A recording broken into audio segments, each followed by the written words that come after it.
There is a peculiar kind of silence that can be found only in the loudest of places. A silence that does not come from the absence of noise, but from the absence of recognition. You could be standing on a busy street, in the middle of a city, bodies rushing past you, voices colliding in the air, car horns echoing against the buildings, yet none of it touches you. It is as if you exist on a frequency that no one else can hear. You are present, but you are unseen, surrounded, yet strangely abandoned. This paradox has haunted humanity for centuries. Soldiers in ancient battlefields wrote letters about how, amid the roar of thousands, they felt most alone. Writers in crowded cafes described the same emptiness. Even today, in a stadium filled with cheering fans, one can feel utterly disconnected. What does this mean? Why does the human heart, when pressed against the multitude, often retreat into a shadow of solitude? We are taught to believe that loneliness is solved by company, that to banish isolation, one must merely gather among others. Yet, reality reveals something far more unsettling. Loneliness is not the absence of people, but the absence of resonance. It is not solved by numbers, but by depth. And often, the more bodies surround us, the more invisible we become. Consider the great cities of the world. New York, London, Tokyo. Millions live shoulder to shoulder. Yet studies show that urban dwellers are among the loneliest populations on Earth. The paradox grows sharper. The very places designed to hold the most people are the same places where individuals most often feel abandoned by humanity. The crowd, it seems, does not heal the human spirit, it fragments it. The question is why? Why is it that when surrounded by many, we often feel less, not more? To answer, we must first understand that human beings are not wired simply to exist among others. We are wired to be recognized among others, to be seen, understood, and valued. Without this, a human becomes a ghost in the very world they inhabit. Philosophers have long wrestled with this paradox. Søren Kierkegaard once remarked that the crowd is untruth. By this, he meant that the larger the group, the less authentic the individual experience becomes. In a sea of faces, your existence is diluted. You are no longer a person, but part of a mass, and in that mass, the essence of individuality is dissolved. But perhaps it is even deeper than that. Loneliness in crowds is not merely about invisibility, it is about dissonance. Each person in a crowd carries their own inner world, their fears, hopes, griefs, and dreams. Yet in large gatherings, these worlds rarely intersect. We pass each other like planets orbiting the same sun but never colliding. The result is a strange ache, the recognition that though we stand shoulder to shoulder, our souls remain miles apart. Modern psychology echoes this truth. Research reveals that loneliness is tied less to how many people you see, and more to how many people truly know you. One genuine bond can dissolve the ache of isolation more than 1,000 shallow interactions. This is why one conversation with a trusted friend can restore you in ways an entire party cannot. And so, we arrive at the unsettling heart of the matter. Perhaps loneliness is not cured by proximity, but by meaning. Perhaps we feel most alone in a crowd because the human mind is not nourished by mere presence. It is nourished by understanding. And when we fail to find it, when our laughter does not echo back, when our words dissolve in the noise, the result is a silence far louder than any voice. This is the paradox of loneliness in crowds. A paradox that stretches from ancient battlefields to modern skyscrapers, from the chaos of festivals to the emptiness of subway stations. A paradox that whispers to us that the problem is not that we are alone, but that we are unseen. And this is where our journey begins, to understand why we cannot bear the weight of too many people, why our souls retreat when surrounded by the masses.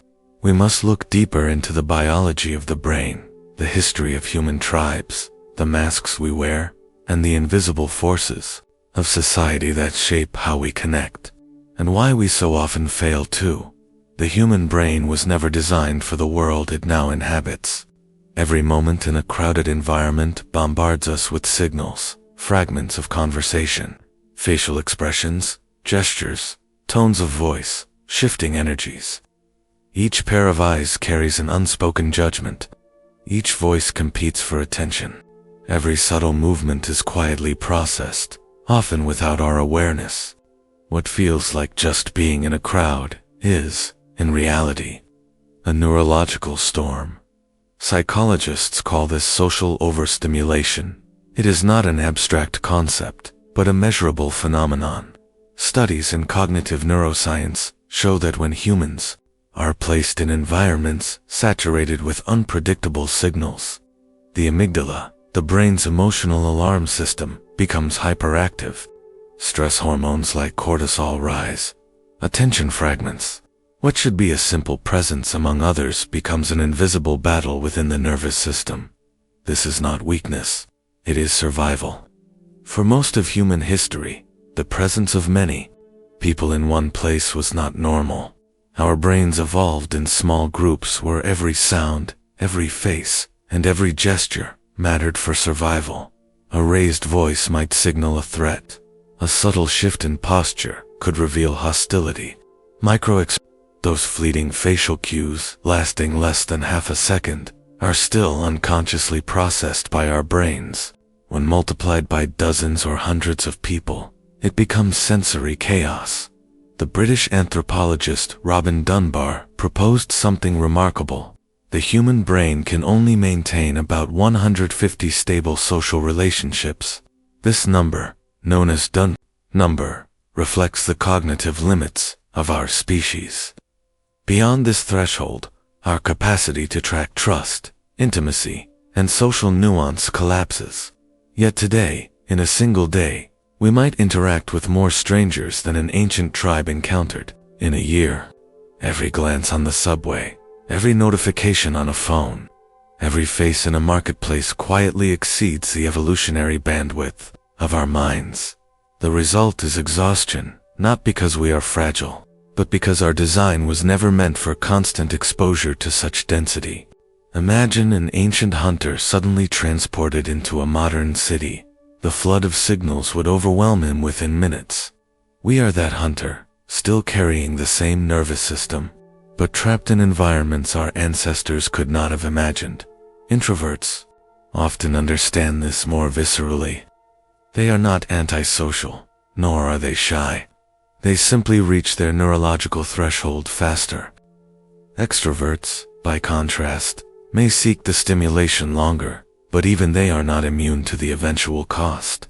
Both types of personality reveal the same underlying truth. The brain has limits. Some discover them sooner, others later. Carl Jung, who first popularized the terms introversion and extroversion, argued that these traits were not mere preferences, but survival strategies. Introverts, more sensitive to stimulation, protected themselves by turning inward, conserving energy, and focusing on depth rather than breadth. Extroverts thrived on external energy, gaining momentum from the group. But Jung also warned, every strength becomes a vulnerability if pushed too far. For introverts, isolation can suffocate. For extroverts, overstimulation can fracture identity. 2. Understand this further. Consider how judgment operates in groups.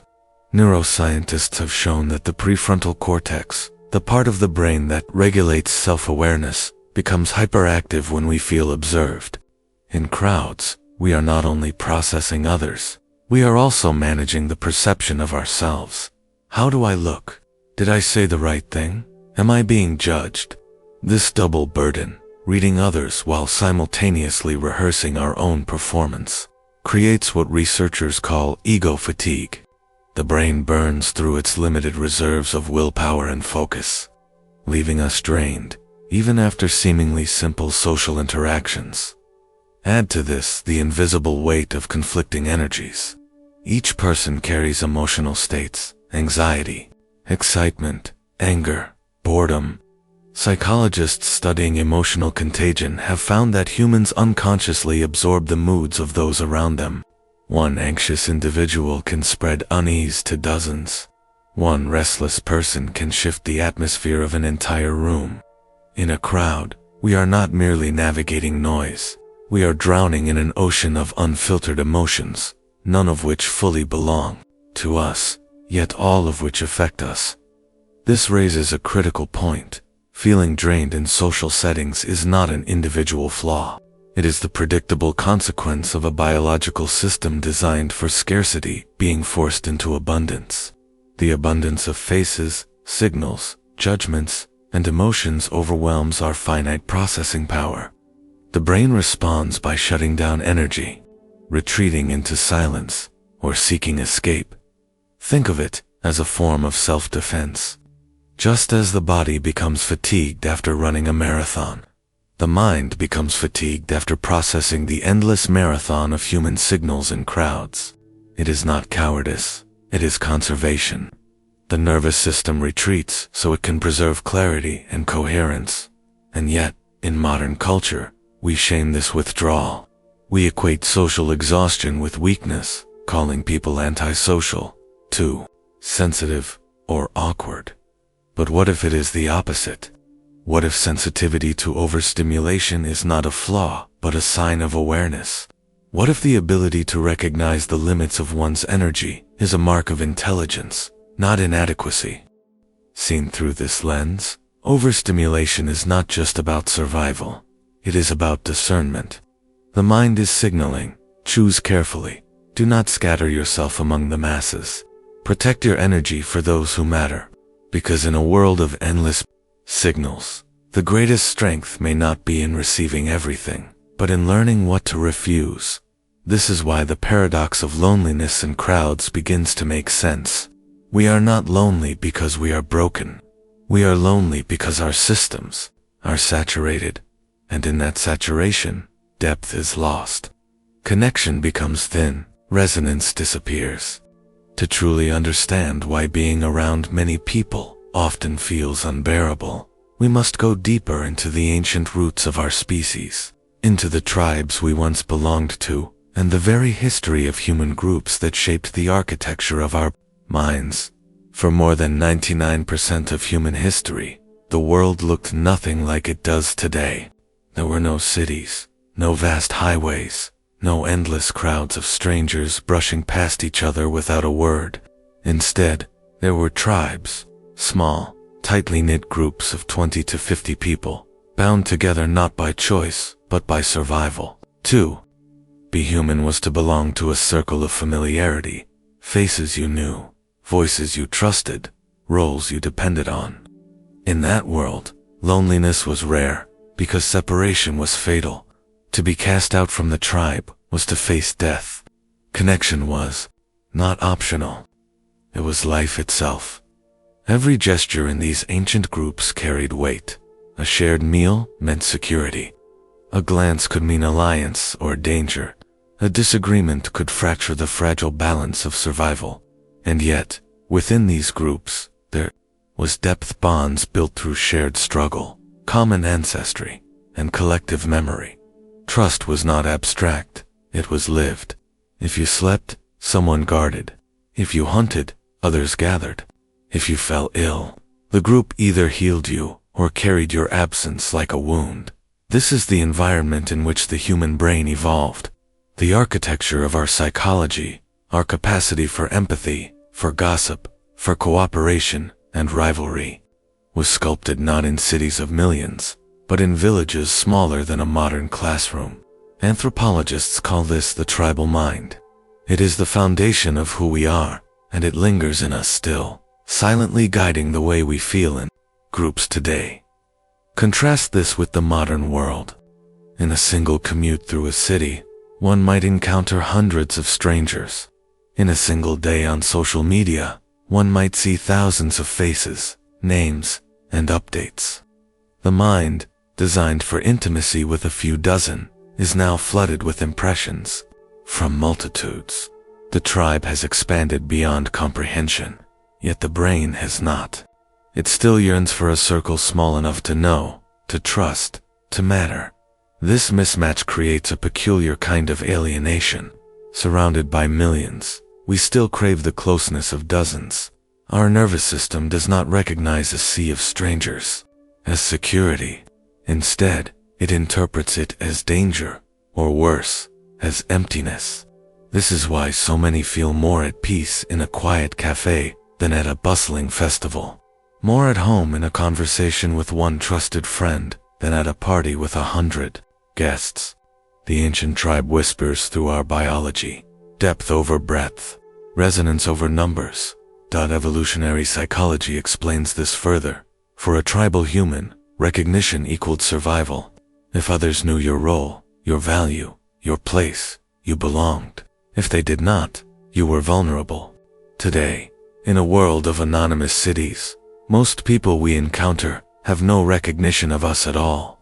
We are just another face, another body in the current. And so the brain, still wired for belonging, quietly panics. It senses absence, even in presence.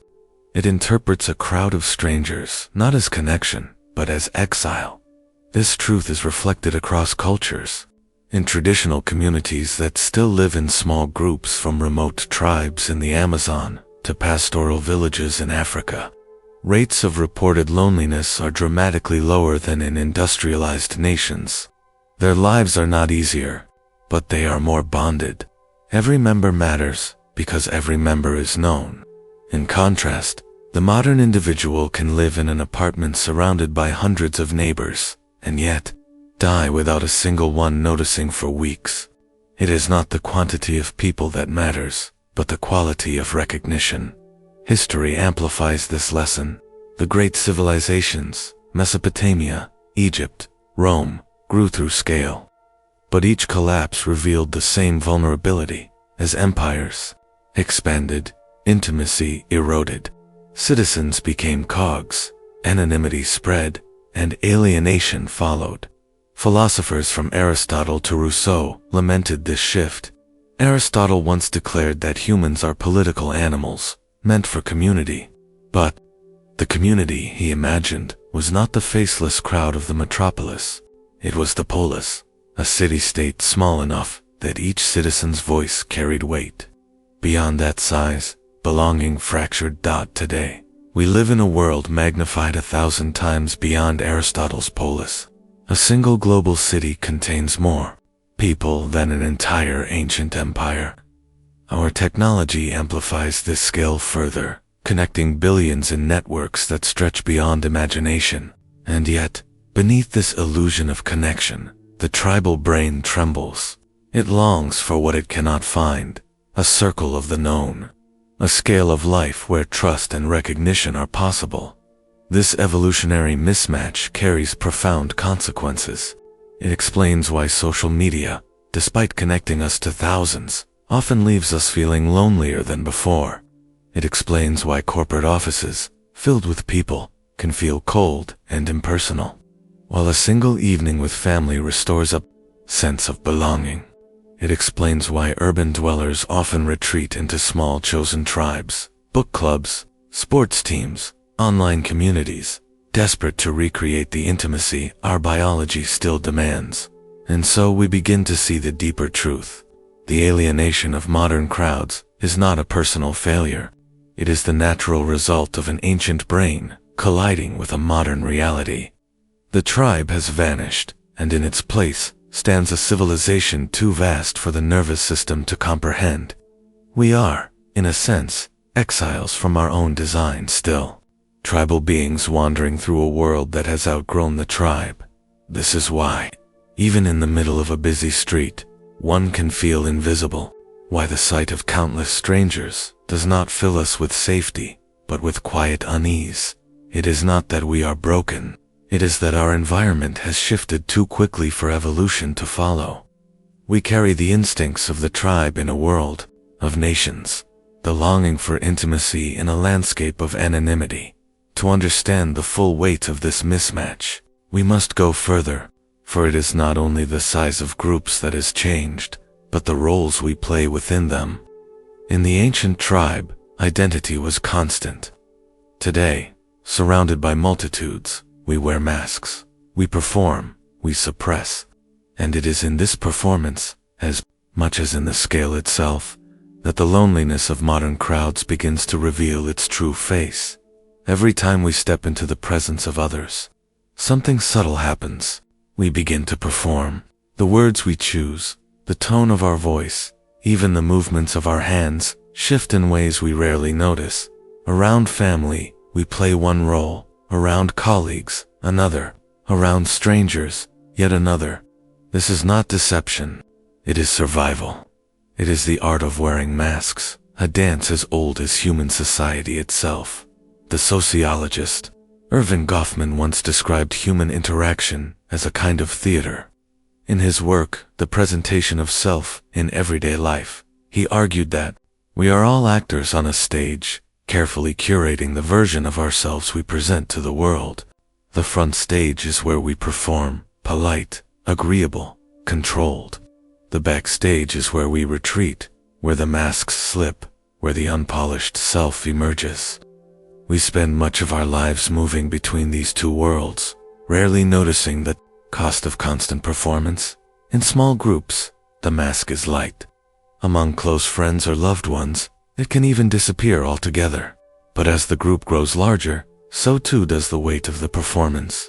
Surrounded by dozens, hundreds, or thousands, we instinctively suppress parts of ourselves that do not fit the collective mood. We avoid saying what we really think. We smile when we do not feel joy. We laugh when silence would be more honest. The crowd demands conformity, and the mask becomes a shield against judgment. This pressure is not merely psychological. It is cultural and deeply conditioned. From childhood, we are taught the rules of performance. Speak politely, do not offend, hide vulnerability, adapt to the group. Schools, workplaces, and social networks all function as training grounds for these performances. Success often depends less on authenticity and more on how convincingly one wears the mask. In this sense, social life becomes less about being and more about appearing. But appearance has a cost. The more time we spend performing, the further we drift from ourselves. In solitude, or in the company of one trusted friend, we feel real. Our words emerge naturally. Our gestures align with our feelings. Our inner world flows outward without distortion. In crowds, that flow is interrupted. The authentic self withdraws, replaced by a curated version, polished for approval, and with each layer of suppression, a subtle disconnection grows. We become strangers to others, but more dangerously, strangers to ourselves. Consider the experience of a large gathering, a wedding, a corporate event, or a festival. On the surface, it is a celebration of togetherness, yet beneath it lies a quiet exhaustion. Conversations feel scripted, laughter feels rehearsed, and by the end of the night, many feel more drained than fulfilled. The energy required to maintain the mask in front of so many faces is immense. We leave, not with deeper bonds, but with a hunger for solitude, where the performance can finally end. This phenomenon explains why one-on-one conversations often feel profoundly nourishing. In such encounters, there is room for vulnerability.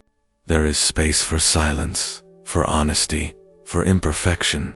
We can lower the mask, at least partially, and experience a rare alignment between inner truth and outward expression.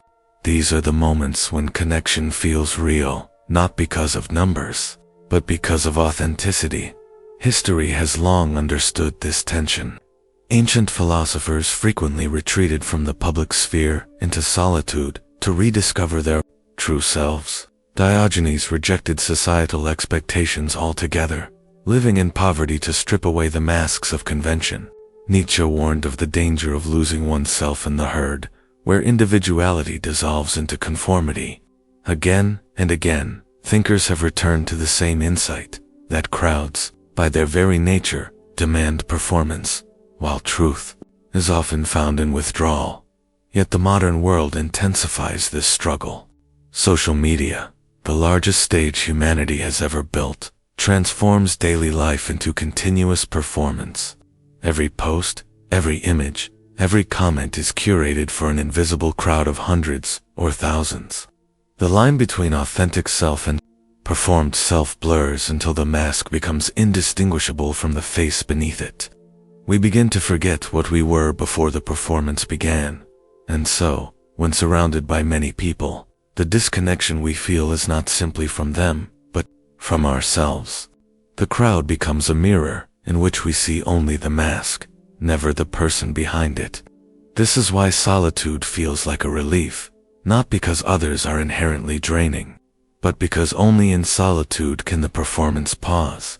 It is a return to authenticity, a homecoming to the self that waits backstage. This paradox, that the presence of many people often intensifies our loneliness, is not weakness, but a truth written into the structure of human psychology. We are not built for endless performance. We are built for intimacy, honesty, and the fragile but profound relief of being known without disguise. In the past, a crowd was something you could point to, a marketplace filled with merchants, a cathedral overflowing with worshippers, a rally swelling with voices. Today, the crowd has followed us home. It lives in our pockets, on our screens, in the endless scroll of faces, opinions, and emotions. We consume every waking hour. We no longer have to leave our homes to feel the weight of thousands pressing against our consciousness. The crowd has become digital. Social media has blurred the line between solitude and social immersion. What once required physical presence now exists in simulation. With a single gesture, a swipe of the thumb, we are suddenly surrounded by hundreds of voices. Smiling faces, angry headlines, polished achievements, performative outrage. This is the new crowd, not bound by geography or time, but by algorithms that decide which masks we will see next. It is an artificial marketplace of attention, designed not to connect us, but to keep us staring. At first glance, it feels like connection. We follow friends, colleagues, even strangers across oceans.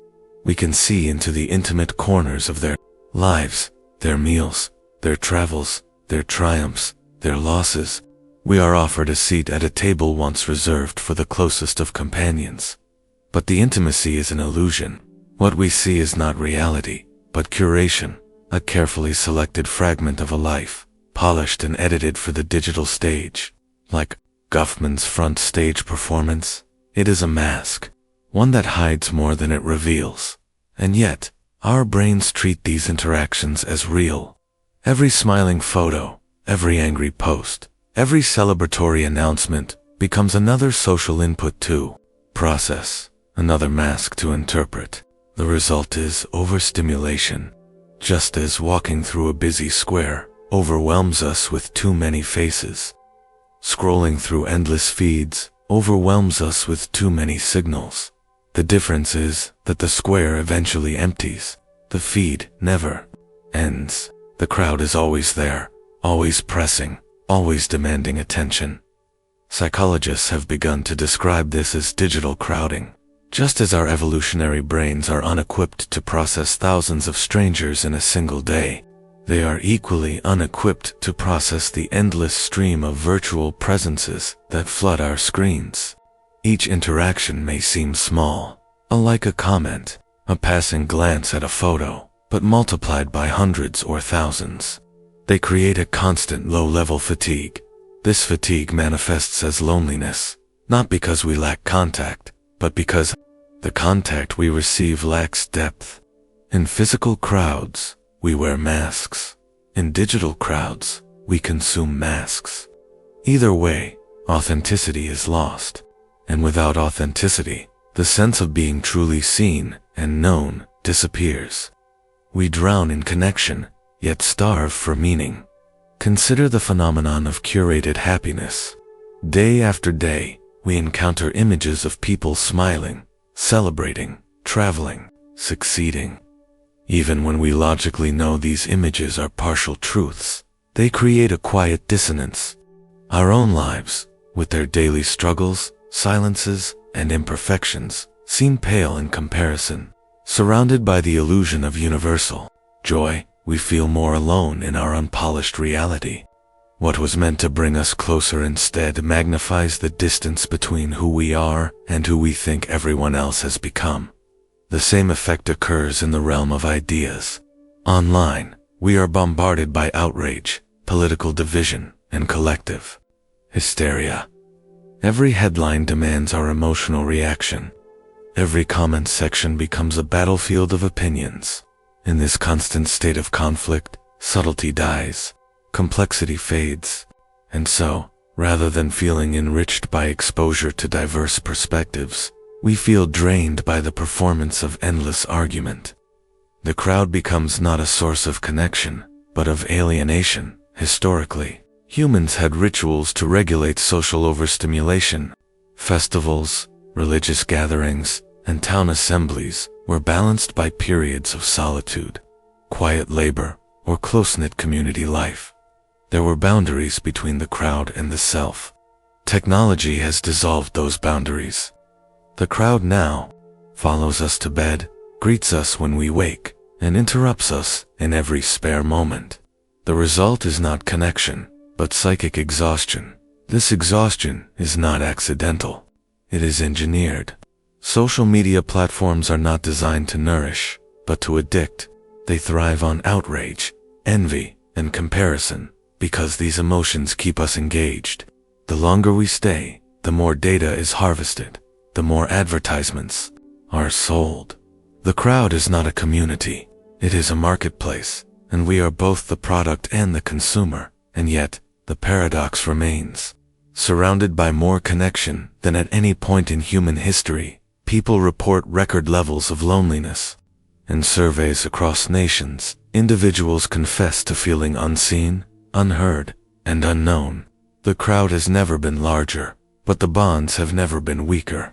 The performance of digital life has swallowed the reality of human life. This is why, after hours spent scrolling, many feel empty rather than full. It is why, despite seeing hundreds of faces in a day, we still crave a single honest conversation. The presence of a digital crowd amplifies the same alienation we feel in physical crowds.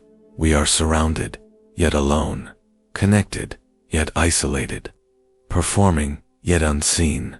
The crowd has become infinite, but authenticity remains rare. There are people who walk into a crowded room and immediately feel the weight of it.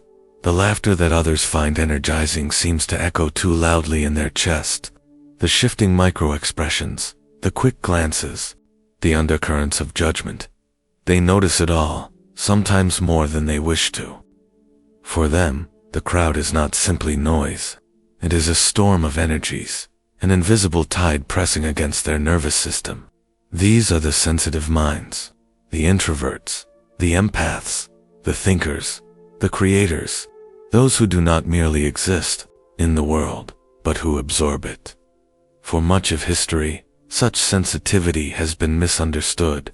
In societies that prize toughness, extroversion, and relentless social engagement, to withdraw from the group can appear like weakness, or worse, failure. Children are told to speak up, to fit in, to be more social, as though their depth of perception were something to overcome. Yet what if this sensitivity is not a flaw at all, but a form of quiet intelligence? What if the very struggle to endure the crowd is evidence of a rare attunement to the truth of human existence? Nietzsche warned of the dangers of the herd, the instinct in people to move together blindly, to conform, to suppress their own individuality in order to belong.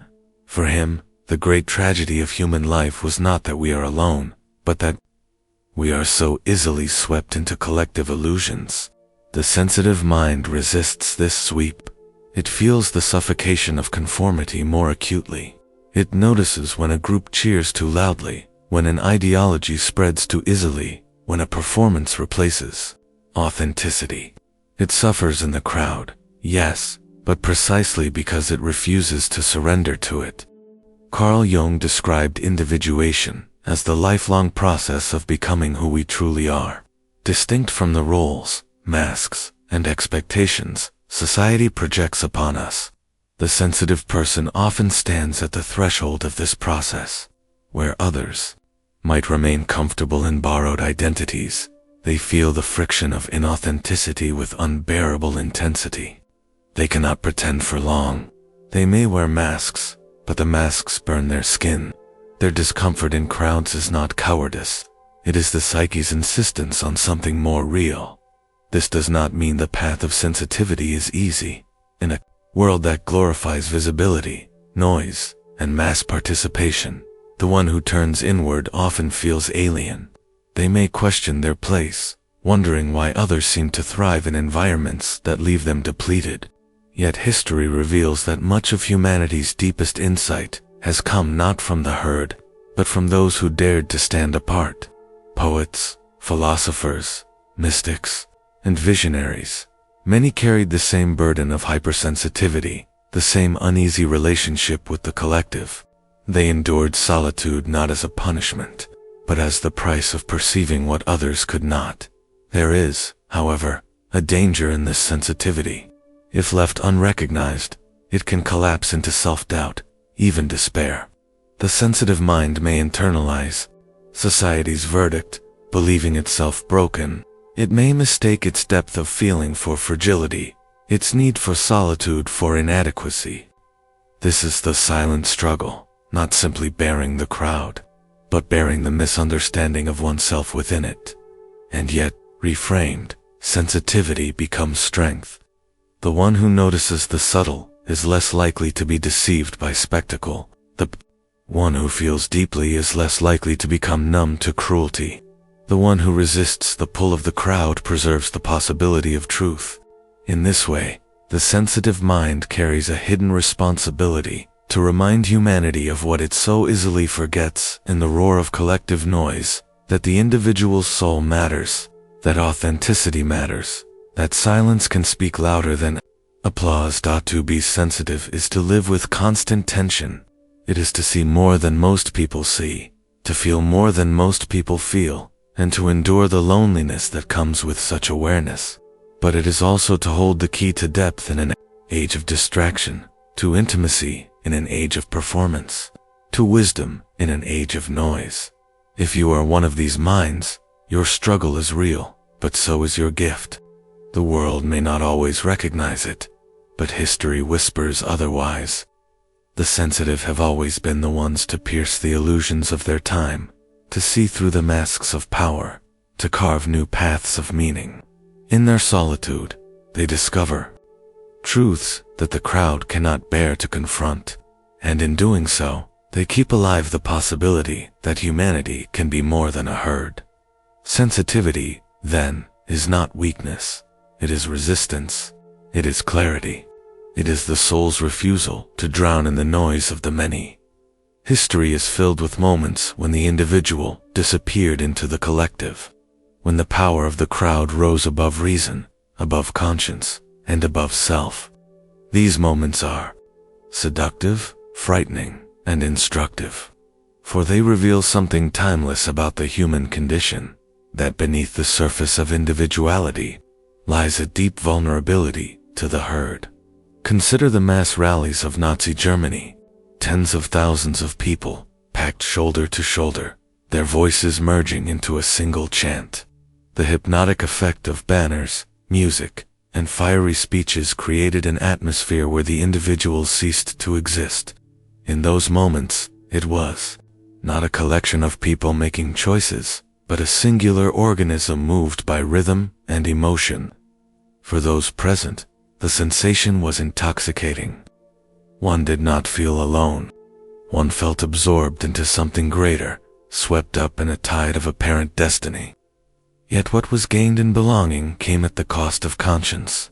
The individual dissolved, and in its place, the crowd acted, often with terrifying consequences. Gustave Le Bon, in his seminal work The Crowd, warned of this transformation. He argued that crowds think differently than individuals. A person on their own may hesitate, reflect, and reason, but within the group, those faculties dim. The crowd is impulsive, emotional, and prone to extremes. It is driven not by logic, but by suggestion, contagion, and the magnetic pull of imitation. In other words, when we join the crowd, we surrender the slow, deliberate voice of individuality to the fast, fiery voice of the collective. Sigmund Freud later expanded on this in his theories of group psychology. He suggested that individuals in a crowd regress to a more primal state, bound together by shared emotion rather than rational thought. The leader of the group becomes a kind of father figure, embodying authority and channeling the desires of the mass. In such moments, fear of isolation is replaced by fear of disobedience, and the individual clings to the security of belonging, even at the expense of truth. But why does this matter to us today?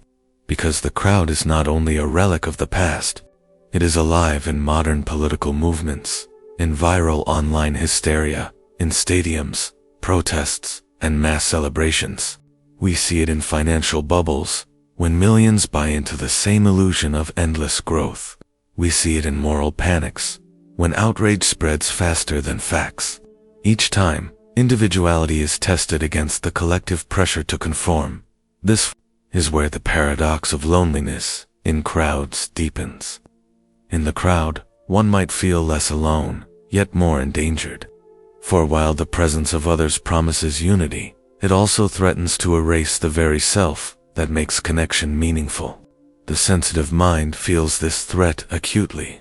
Surrounded by voices that demand alignment, it senses the price of belonging, silence of one's own conscience. This is why large groups often evoke not comfort, but unease. The fear is not merely of being unseen, but of being consumed. History is littered with warnings. The French Revolution, born in the spirit of liberty, quickly descended into the chaos of mob rule and the guillotine.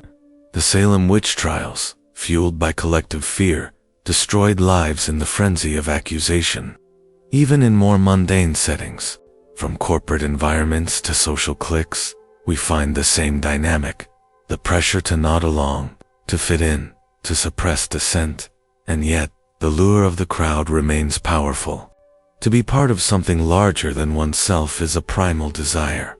It answers the aching loneliness of isolation. It whispers promises of strength, belonging, and immortality. This is why authoritarian leaders cultivate spectacle, why ideologies rely on slogans and symbols, why social movements generate chants and rituals. These are not incidental features. They are mechanisms designed to bypass individuality and fuse people into a collective force. But herein lies the danger. Once we are fused, the line between self and herd blurs. Responsibility dissolves. Actions that would horrify us in solitude seem justified when echoed by thousands of voices. Hannah Arendt observed this in her analysis of totalitarian regimes, that the banality of evil often comes not from monstrous individuals, but from ordinary people swept into systems where thinking is replaced by obedience. So the question lingers: what does it mean to remain an individual in the face of the herd? To resist the intoxication of mass emotion, to preserve the quiet inner voice that can so easily be drowned out. This is not simply a historical question, it is a personal one. Each time we enter a crowd, physical or digital, we are confronted with a choice. Will we surrender to its pull, or will we stand apart, even if it means feeling the weight of solitude? Perhaps this is the true root of fear in crowds. Not only the overstimulation of senses, not only the performance of masks, but the deeper terror that our individuality, fragile, unique, irreplaceable, could vanish into the anonymous tide. Loneliness in a crowd is not just the absence of recognition. It is the whisper of our psyche reminding us that without individuality, connection itself loses meaning. The herd is powerful. History has shown us that. But history also shows that progress, wisdom, and moral clarity have rarely come from the herd. They have come from individuals willing to resist it. The truth is that feeling alone around people is not a weakness, nor is it a defect of your personality. It is a reflection of the world we inhabit and the forces shaping our lives. To feel out of place in a crowd is not evidence of your inadequacy. It is evidence of your sensitivity to something most people choose to ignore. Think of what we have uncovered so far. Humanity evolved in small, tight-knit tribes where every face was known, every voice familiar, every story shared. That was the scale for which our psychology was designed. But today, we are thrust into a sea of strangers, cities with millions, digital platforms with billions. The mind, stretched beyond its evolutionary design, struggles to find anchor, points of familiarity. In the midst of countless faces, we feel unseen. Add to this the reality of masks and performance. Every room you enter is filled not only with people, but with personas, curated identities carefully presented to fit expectations. At work, at school, even online, individuals suppress their authentic selves in favor of what is acceptable. And so, when you look around, what you see are not genuine souls, but endless performances. No wonder you feel alone. You are not surrounded by people, you are surrounded by roles. Technology amplifies the illusion. Social media, with its curated highlights and algorithm-driven spectacles, surrounds us with a digital crowd, louder and more overwhelming than any city street. It promises connection, yet delivers comparison, outrage, and fatigue. It tells us we are part of something vast, yet leaves us hollow, scrolling endlessly for the rare spark of something real. And then there is the herd, the magnetic pull of collective thought, the chance of ideology, the lure of conformity.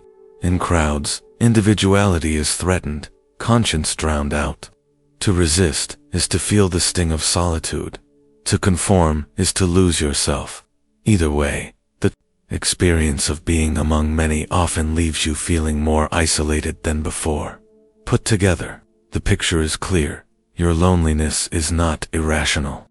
It is not even unusual.